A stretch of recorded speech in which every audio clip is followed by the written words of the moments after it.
Check out this overly complicated V8 engine I'm trying to build.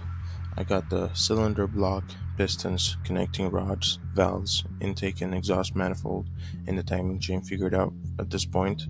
I'm working on finishing up the crankshaft and the camshaft before I can release the full video. Uh, until then, enjoy this short, and I will upload the full bit length video once I have all the components ready to go. Stay tuned.